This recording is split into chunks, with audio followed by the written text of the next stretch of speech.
tenemos un permanente contacto tripartito entre el gobierno, la CUT y la Confederación, en orden a buscar puntos de encuentro que nos permitan a todos poder avanzar. Entendemos que la empresa es un lugar de todos, una empresa donde convivimos los empresarios y los trabajadores, y en virtud de eso debemos buscar los mecanismos que nos permitan avanzar en conjunto para que le dé sustentabilidad a la empresa, pero para que tenga también progreso y bienestar para todos y cada uno de sus trabajadores.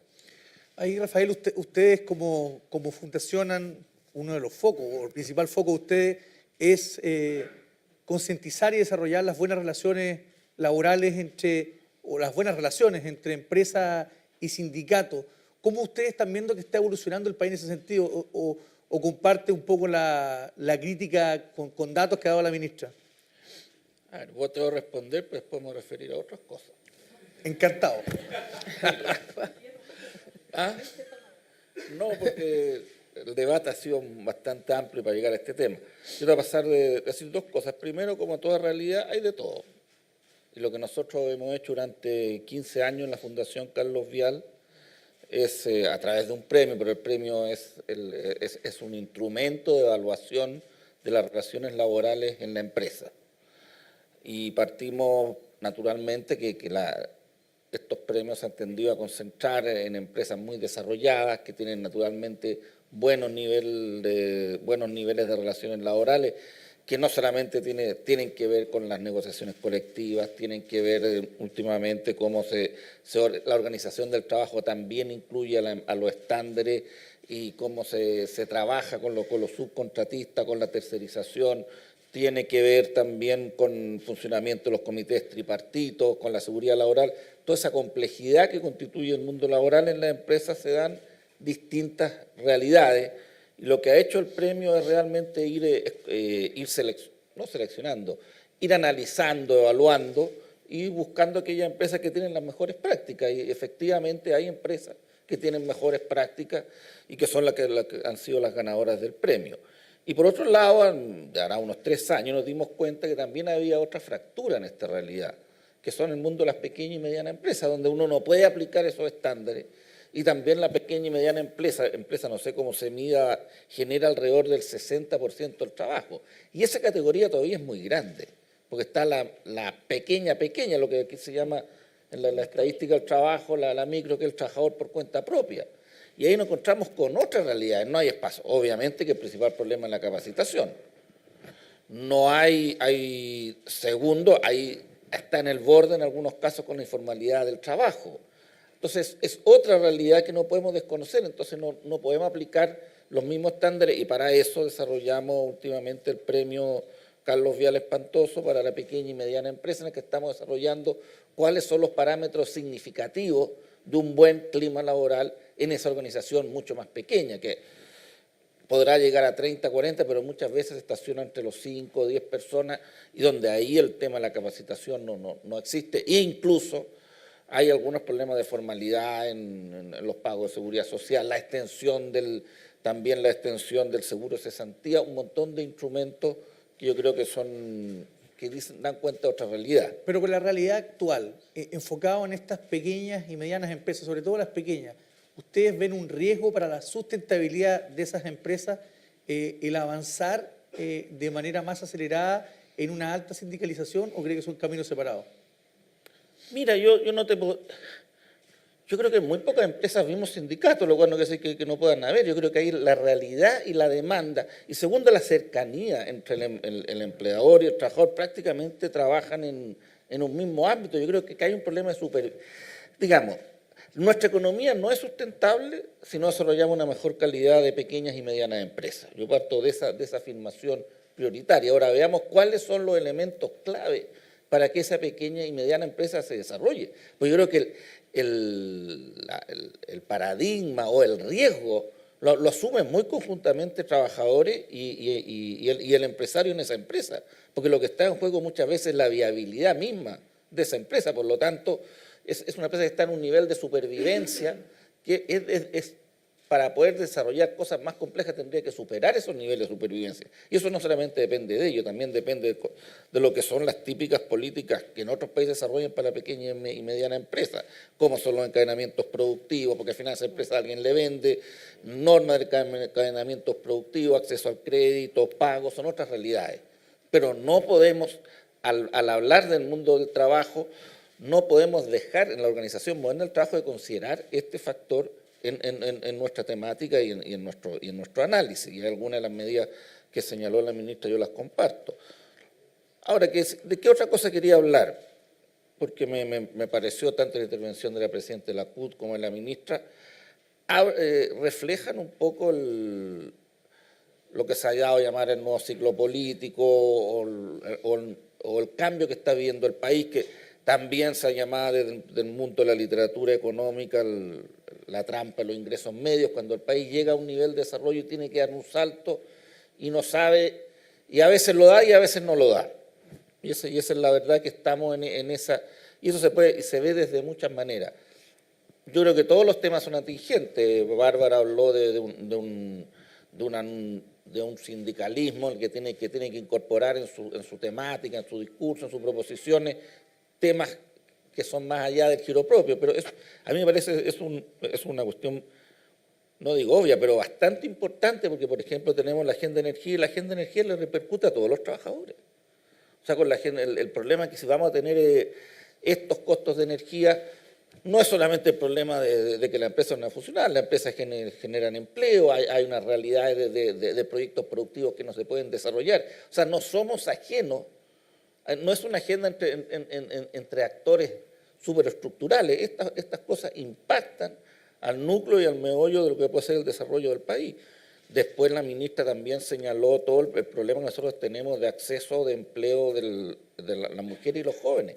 Eso es un giro muy grande respecto a las políticas, no te digo, políticas que atienden las políticas de superación de la pobreza hoy día no pueden no tener un corolario significativo con apoyo al ingreso de los jóvenes y las mujeres al trabajo. No nos olvidemos que muchas mujeres que no trabajan son jefas de hogar. No miremos este mundo de que está el padre, la madre y el hijo. Hoy día hay una realidad demográfica mucho más grande. Y así, pero lo que yo quiero plantear es que lo que nos está faltando, primero yo creo que todos tenemos objetivos que en su titularidad o en su título son comunes a todos. ¿Quién no quiere tener una buena educación? Y por las razones que se quiere tener una buena educación la compartimos todos.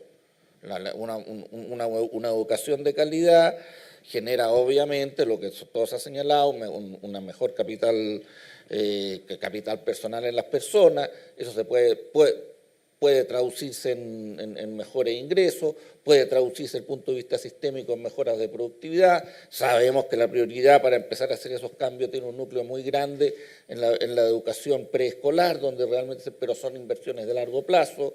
Después, bueno, los temas de energía y otros temas. Pero ¿a dónde voy yo? Que yo creo, y es una de las teorías que hay hoy día, de que esta discusión de objetivos no está a la par, está señalada en los objetivos, pero en la discusión de instrumentos estamos muy dispersos. Y hay falta, como decirle, entrar a la carne significativa. Y eso pasa porque tenemos institucionalidad todavía muy frágil y muy precaria, donde estas cosas no se pueden trabajar con los largos plazos que se permiten.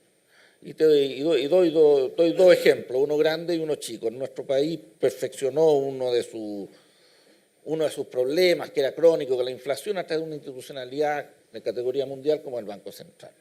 Nosotros tenemos, te lo pongo así, ejemplo macroeconómico. Microeconómicamente, nosotros teníamos un gran problema que eran los ciclos económicos, los contraciclos y todos esos periodos que traían desempleo y las crisis económicas, lo cual se vivió el 2009. Ahora estamos entrando en una desaceleración, no creo que me llegara a esos ritmos, pero una desaceleración. Bueno, y uno de los instrumentos que se creó fue el seguro de cesantía. Y el seguro de cesantía, que es manejado tripartitamente, tiene esa calidad de institución que nosotros deberíamos tratar de replicar, por ejemplo, en capacitación, de tal manera que nos vayamos a los ciclos largos. donde todos los actores, la CUT, los empresarios, las instituciones de educación puedan realmente desarrollar discusiones sobre los instrumentos que son las esenciales que nos llevan a superar estas cosas. Hoy día el seguro de cesantía, y afortunadamente no se usaron los fondos del seguro de cesantía para salas cunas, que son necesarias financiarse de otra manera. Pero tenemos que ir perfeccionando y hay recursos, hay instrumentos. Yo creo que así es como mi llamado es que desarrollemos instituciones que le permitan al país, y también perfeccionando las instituciones que ya existen. No puede haber hoy día, por ejemplo, en Estados Unidos existe, hablando de mejoremos las buenas prácticas, una oficina de presupuestos del Congreso que permite saber todas las cifras sin entrar en estas discusiones de mi cifra es así, la otra cifra es así, se evalúan los proyectos. O sea, perfeccionemos las instituciones que existen y creamos nuevas instituciones que nos permitan ir haciendo los procesos continuos y constantes con buenos instrumentos de las reformas que se necesitan, sea en el ámbito laboral, sea en el ámbito de energía, sea en el ámbito ya específico y subámbito específico, seguro de cesantía, capacitación, y también tenemos una mesa permanente de diálogo para ir perfeccionando el código laboral. Tenemos que hacer un salto, pero porque las realidades van cambiando. Nosotros no podemos construir una realidad que es la que va a ser en los próximos 10 o 15 años. Uno genera dinámica y las realidades cambian y tenemos que tener instrumentos que nos permitan retroalimentarnos de los cambios de la realidad y generar nuevas propuestas. No son países ideales y también tenemos muchas discusiones sobre los instrumentos. Lo hemos visto en la discusión de reforma tributaria, tenemos diferencias sobre los instrumentos.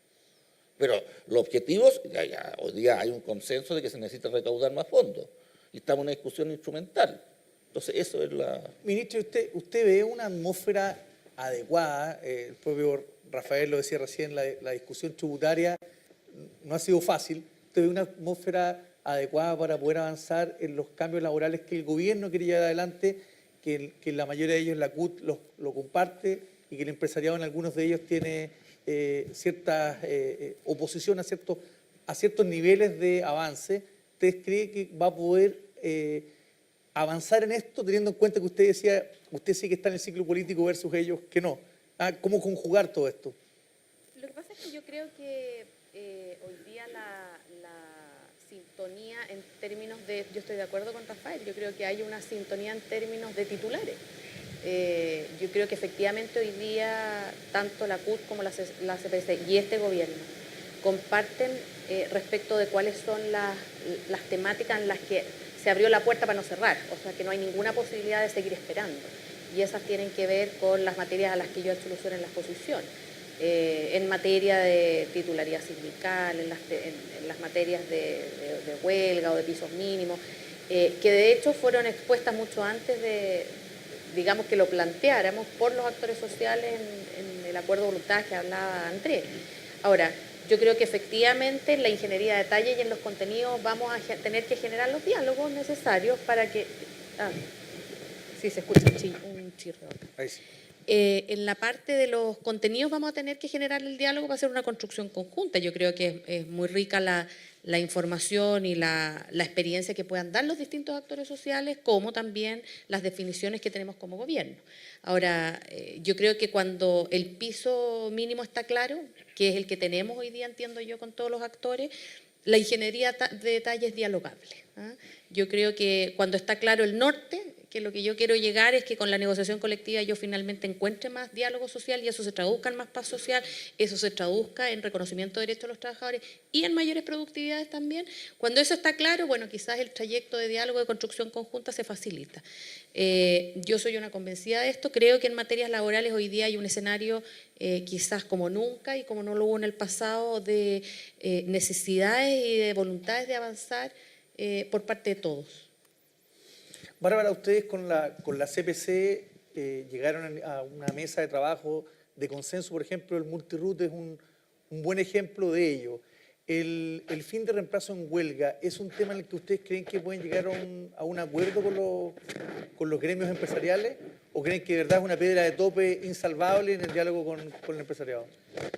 Yo parto de la base de que si estamos de acuerdo en que lo que nos estamos jugando hoy día no es solo un avance en materia laboral, educacional, como ha señalado la ministra, ¿no?, en compartimentos estancos, y entendemos que lo que se está generando hoy día es la posibilidad de un salto cualitativo del país al desarrollo, pero un desarrollo pleno, no solo con crecimiento a costa de explotación, sino que con todos los elementos asociados para que esto sea un crecimiento con equidad, sustentabilidad y sostenibilidad. Yo creo que si estamos de acuerdo en eso, probablemente vamos a encontrar canales que nos permitan llegar a comprensión y legitimidad de la propuesta que el gobierno ha planteado en materia laboral. Nosotros probablemente, y no dudo que en el caso de la CPC también sea, tenemos más ambición. Nosotros nos hemos planteado una nueva institucionalidad laboral y lo que tenemos en el marco del programa del gobierno de la presidenta Bachelet, tal como lo ha señalado la ministra, son elementos que tienen que ver con capacitación, que son elementos fundamentales, pero también de fortalecimiento de derechos colectivos, es equiparar la cancha. Por lo tanto, no estamos hablando de una reingeniería del sistema o del mercado laboral en su conjunto, estamos diciendo hay una base angular que hoy día tenemos que poner en equidad, que es el espacio de relación entre empleador y trabajador, que hoy día no existe. No existen sindicatos fortalecidos, efectivamente el multirut ha sido perjudicial, no solo en materia, porque aquí de pronto hay que desmitificar también algunas cosas.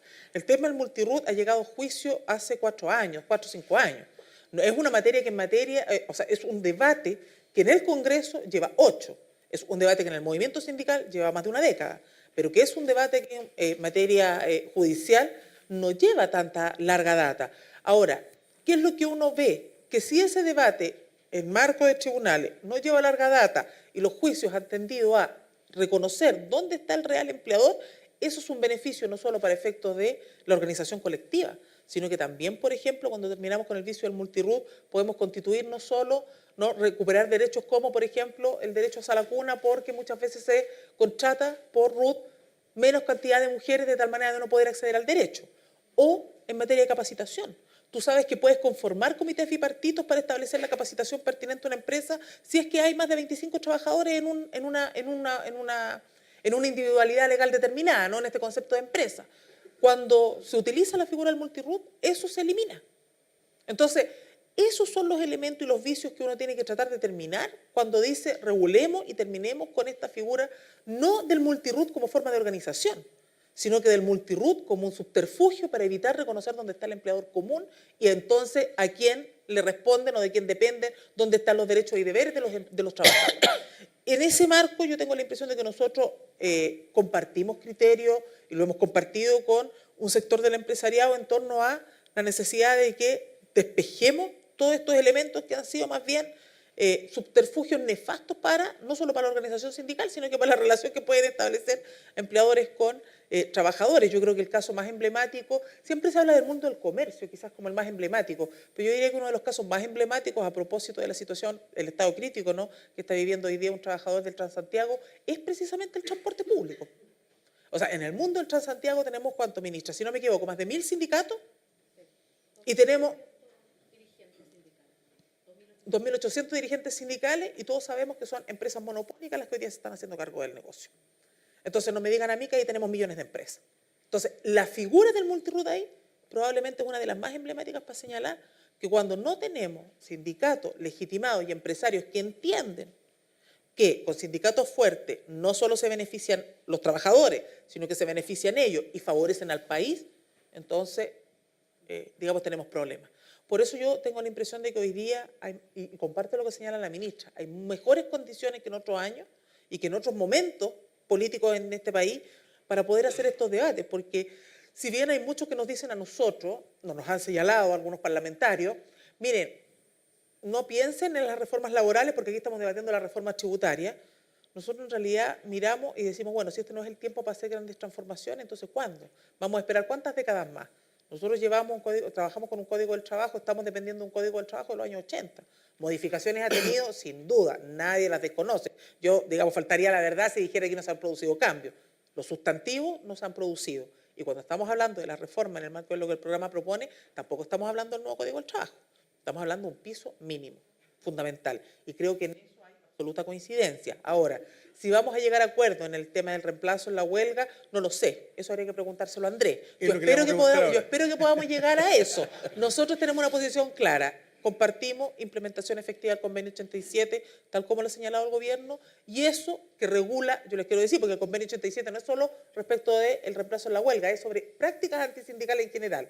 Si eso nos va a permitir regular prácticas antisindicales que por excelencia se reconocen en el reemplazo, en la huelga, hacia los trabajadores que están en proceso de negociación colectiva, si avanzamos en eso y estamos de acuerdo, yo creo que a Chile le va a hacer bien. Yo soy una convencida de que las democracias no son democracias si no tienen no solo empresariado fuerte, instituciones políticas consolidadas, sino que si no tienen un sindicalismo fuerte, tampoco son democracias plenas. Bueno, estamos alineados con la presidenta de la CUT respecto a la pregunta. Era la pregunta que iba a hacer a ti, Andrés, respecto a esto. ¿Qué tan piedra de tope ven la ampliación el fin de reemplazo en huelga? No es una piedra de tope. La verdad que nosotros hemos manifestado que estamos dispuestos a dialogar y conversar todos los temas. Este es uno de los temas que está arriba de la mesa y veremos la posibilidad de llegar a un acuerdo. Es decir, hay muchos temas que nos convocan. Yo creo que lo importante es que aquí hay una permanente voluntad de diálogo y que a través del entendimiento y del diálogo al país le va bien. Y en materia laboral, que es lo que hoy día nos convoca, es la única manera de podernos entender y que las sociedades se construyan sin que haya conflictividad. Y en ese sentido, por eso el discurso que hemos tenido en este último tiempo, por la situación del país, por las caricaturas que han habido, por las descalificaciones que han habido de todos lados, creemos que lo que no le hace bien. El país le ha permitido prosperar y crecer estos últimos 25 años porque ha habido un clima de entendimiento y de diálogo. Nosotros creemos que solamente a través del diálogo, y he dicho que el diálogo no es un monólogo entre dos, solamente a través del diálogo el país se puede construir. Y por tanto nosotros en materia laboral hemos creado las confianzas, porque hay que crear las confianzas en orden a poder avanzar en los distintos temas y además con un aliciente mayor. El mundo sindical hoy día valoramos que su mirada no está solo en lo estrictamente laboral, hay una mirada país, entienden claramente y a nosotros nos interesa que sean actores en todas las materias, porque son una voz importante, entienden la importancia de lo que dice en relación con la agenda energética, que el tema energético va y viene en la viabilidad de la empresa y por lo tanto en el bienestar de los trabajadores, lo que dice en relación con la agenda de productividad, innovación y crecimiento, también es parte, es decir, no hay materia que tenga relación con el país, se llame educacional u otra, del cual el mundo laboral deba estar ausente, eso lo valoramos, no solo lo valoramos, sino que además lo incentivamos. Y en todas las materias que nos convocan y la pregunta tuya, el tema del reemplazo y una serie de otros temas que también hemos conversado, esperamos poder producir los acuerdos. Estamos bastante cerca en muchos temas, en algunos tenemos los titulares, esperamos poder construir esa letra chica, pero lo más importante es que aquí haya una voluntad de mirar el país en el largo plazo y no en la coyuntura política, que nosotros no somos parte de ella. Pero en ese sentido, ¿de qué manera pueden estar representados los pequeños y medianos en una conversión como esta, que ante un cambio en la legislación en esa línea puede poner en riesgo la viabilidad de una empresa que tiene 30, 40 empleados? ¿De qué manera ustedes como gremio de gremios pueden hacer también representar lo que están pensando esas empresas que día a día también les cuesta llegar a fin de mes para pagar los sueldos, para pagar el IVA, para pagar las imposiciones laborales? ¿De qué manera puede haber una dicotomía entre la gran empresa que no tiene estos problemas con los pequeños empresarios? Bueno, lo que pasa es que en todas estas conversaciones tienen que participar todos los actores sociales. Nosotros no creemos que nosotros somos los únicos y exclusivos representantes del sector empresarial. Hay una serie de otros, están las otras organizaciones que también tienen que ser parte, tienen que dar su opinión y en ese sentido no somos excluyentes. Nosotros hemos dicho, nosotros aquí no estamos por vetos ni exclusiones ni de personas, ni de organizaciones, ni de materia, y eso es lo que nos ha animado y nos ha posibilitado puntos de encuentro que creo que son una buena señal para el país y marcan una madurez del mundo sindical y del mundo empresarial. Yo creo que hay un cambio de actitud que es importante y que le hace bien a Chile y que ojalá este tipo de actitudes se puedan replicar en todo orden y en todas las materias. Eso es lo que nos sirve. Gracias. Tenemos un compromiso. Ahora, quizás es importante destacar, yo creo que es importante destacar que cuando hablamos de pequeña y mediana empresa y uno mira situaciones de movilización y negociación, no son donde se producen los mayores niveles de conflicto. Las huelgas no se expresan en las pequeñas y medianas empresas. Primero, porque en gran parte las pequeñas, de las pequeñas reales, las microempresas, las pequeñas no más allá de 20 o 15 trabajadores, gran parte de ellas también tienen vínculos filiales, hay relaciones familiares, son cuñados, son hermanos. Entonces lo que tú vives ahí no son situaciones de tensión en los procesos de negociación colectiva o, por ejemplo, en materia de definición del salario mínimo. Tú no vives esas tensiones. ¿Dónde se expresan, yo diría, con mayor fuerza, y así lo indican los propios datos? Desde la mediana empresa con cierto nivel de estándar, es decir, con cierta cantidad de trabajadores hacia arriba. ¿Dónde se producen las mayores, digamos, las desvirtuaciones? ¿Dónde está digamos, la laguna ahí? En aquellas empresas que utilizan la figura de multiroot. Yo les quiero decir que si uno revisa los propios datos de la ENCLA, el 60% de los empresarios, dueños de empresas en este país, reconoce participación en más de una empresa. Por lo tanto, si tuviera un hilo conductor, la buena práctica en la gran empresa debiera traducirse en una buena práctica en la mediana empresa, porque gran parte de los dueños de esa empresa están relacionados. Digamos, uno está arriba y está abajo también. Por lo tanto, si nosotros avanzáramos en esta reforma, créanme que ahí uno tiene que desmitificar un poquito. Esto no vendría a afectar a un sector, porque insisto, la pequeña y mediana empresa, los grupos pequeños de trabajadores no viven situaciones de conflictividad alta. Esto se expresa en la situación, y yo diría que no en todas incluso, en la gran empresa, sino que en aquella más conservadora, donde hay negación respecto de derechos laborales básicos y fundamentales. Ahora, ciertamente que en ese marco el espacio de diálogo, tal como señala Andrés, es fundamental, y yo creo que en eso uno tiene que destacar, y yo creo que es nobleza obliga, la disposición que ha expresado este gobierno para poder dialogar de estas materias es mucho mayor que la que encontramos incluso con el gobierno anterior, y eso lo pueden decir incluso quienes estaban más cercanos. Declaración de voluntades no se construyó en el marco de este gobierno, se construyó en el marco del gobierno anterior, y lamentablemente el gobierno no fue capaz de entender el aporte que eso podía significar en materia de diálogo social. Y yo creo que hoy día, existiendo condiciones distintas, las posibilidades de avanzar son mucho mayores. Gracias. Tenemos un compromiso de terminar esto a tiempo. La ministra se nos tiene que controlar, pero yo quiero terminar con una pregunta que no tiene que ver un poco con esto, porque tiene bastante coyuntura. Estamos a pocos días de que se cumplan los 100 días del gobierno. ¿Para dónde va la pregunta? No, de la FP estatal. Yo sabía. ¿Cuándo viene? Además tenemos todos los otros compromisos Claro. cumplidos. Estamos ahí día a día llevando un check de las cosas.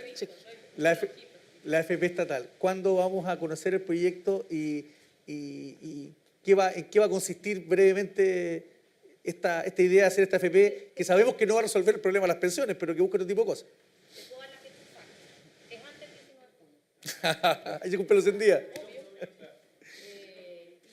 El micrófono, perdón. No, lo pagó. Ahí. Ahí te vendió. Ahí Ahí sí. sí. Ya. Que lo que decía era que puedo dar la fecha exacta porque es antes del 19 de junio que se cumplen los 100 primeros días. Buena pregunta la FP, porque no habíamos discutido el tema de pensiones. Yo creo que hoy día, efectivamente, también cuando hablamos de cómo generar condiciones de dignidad y de decirnos un país moderno y desarrollado, tenemos que ver también un dato preocupante, que no puede ser que 7 de cada 10 chilenos en Chile se jubile con pensiones de 170.000 pesos y menos, o sea, menos de ingreso mínimo mensual. La AFP estatal es una herramienta que va a contribuir en todo este escenario, que lo que busca es mejorar el sistema de pensión en Chile. Pero el debate de fondo respecto de cómo lo podemos mejorar en términos de lo que hoy día está presentado y montado, es lo que justamente el trabajo que va a realizar la Comisión de Previsión Social, que ha sido convocada por la presidenta, la convocó hace un tiempo atrás, con especialistas de nuestro país y de otros países, donde además este ha sido un debate que ya se ha dado, y por lo tanto es bueno también aprender de otras lecciones. La dirige David Bravo, y yo creo que ha tenido un mecanismo, una metodología muy rica, en el sentido de hoy día generar una posibilidad de audiencias a todos aquellos actores que lo soliciten. Escuchamos en la sesión anterior a la presidenta de la CUT, vamos a escuchar al presidente de la CPC, al Parlamento, escuchamos al ministro Arena, escuchamos, yo no soy parte de la comisión, digamos, pero me tocó estar, así que me tocó también escuchar en esa oportunidad. Y además escuchar también lo que son las distintas realidades regionales, este mecanismo de instalarse en cada las regiones y tener diálogos regionales, yo creo que ha sido tremendamente bueno, porque nos va a permitir tener a la vista todos los antecedentes para efecto que la Comisión haga una propuesta de cara a lo que queremos, que es un país desarrollado y un país que da cuenta de ese desarrollo en vía activa y pasiva, porque no puede ser que hoy día en Chile una persona trabaje y se termine pensionando con 1/3 de lo que era su vida activa. Yo creo que ya el Pilar Solidario el año 2008 creo que fue una alternativa importante en el sentido de haber superado la indigencia, yo siempre digo, en la tercera edad. Hoy día tener pensiones básicas solidarias y aporte previsional solidario son una respuesta a un mínimo de dignidad que tiene que haber en estas materias, pero por cierto que hoy día tenemos que avanzar a un sistema y que la AFP un poco también va en ese sentido, que puede ser más competitivo. Y la respuesta cuando yo digo esto de que puede ser más competitivo, me dicen, pero ministra, si las últimas AFPs que se han incorporado, Plan Vital y Modelo, llegan a 0,4. Sí, pues le dije, pero solo esas dos. Miremos lo que pasó con el resto de la administradora y no se movieron mucho. De hecho, una sola bajó y la que bajó es la que tiene la comisión más alta. O sea, creo que todavía hay un margen de mejoras que se pueden dar. Preocupan los datos y antecedentes. O sea, aquí ni siquiera nos tenemos que incorporar en un juicio de valor. Demos los datos objetivos. Y los datos objetivos son que el decreto ley 3.500 daba luces respecto a una tasa de reemplazo y de una dignidad en pensiones que no se logró.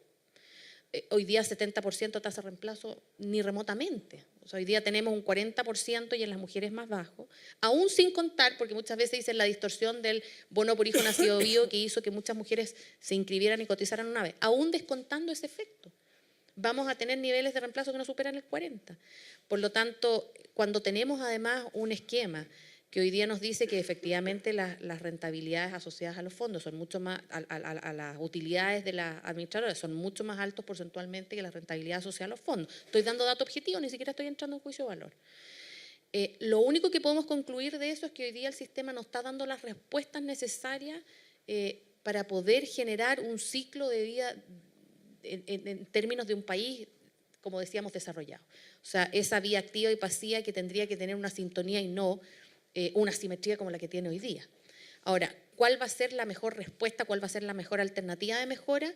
Bueno, ese es un proceso dialogante que es el que va a llevar a cabo la comisión y que justamente se le ha encargado a una comisión con expertos de todo tipo de opiniones y tendencias de manera de asegurar una transversalidad y que permita asesorar la toma de decisiones al gobierno. La AFP estatal va a ser una empresa pública, va a competir en las mismas condiciones que hoy día lo hacen el resto de la AFP, eso además sería inconstitucional pensarlo de otra manera, y lo que va a permitir es no solo inyectar este margen de competencia que hemos dicho, sino que también asegurar ciertos niveles de cobertura. Hoy día tú tienes posibilidad de elegir entre salud, sistema público, sistema privado, tienes posibilidad de elegir el sistema de seguridad que tú quieres tener, seguridad laboral pública o mutualidad.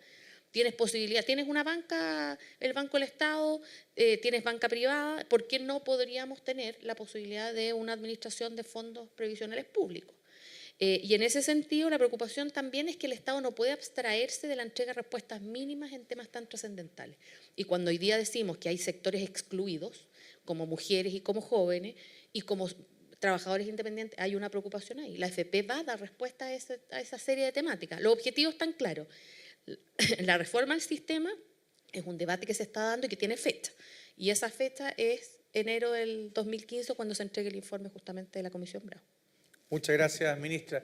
Yo quiero dar las gracias a Transoceánica, que nos ha prestado hoy sus instalaciones, que han visto muy cómodas para hacer este seminario, a cada uno de los socios del Hub, a Unilever, a Coyahuasi, a Santander, a Enersis y la Mutual de Seguridad, y a cada uno de los 4 invitados que hemos tenido esta mañana, para que les pido démosles un aplauso, por favor. Muchas gracias.